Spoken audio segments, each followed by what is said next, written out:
Samantala, hindi makakatulong ang mga rally para masolusyonan ang issue ng transport sector.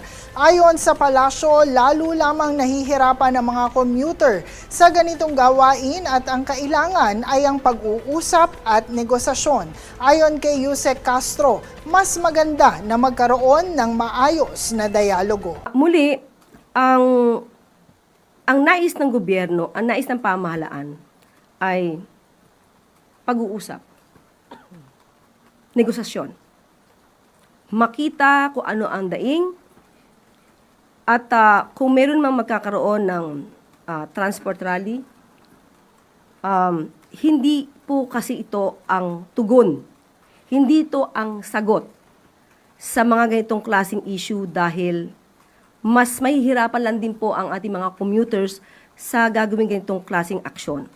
Kayo naman po ay nadidinig ng gobyerno, mas maganda na magkaroon ng matahimik, maayos na dialogo. Hindi yung lagi tayo nasa daan dahil hindi po siya ang sagot sa ating mga issue sa ngayon.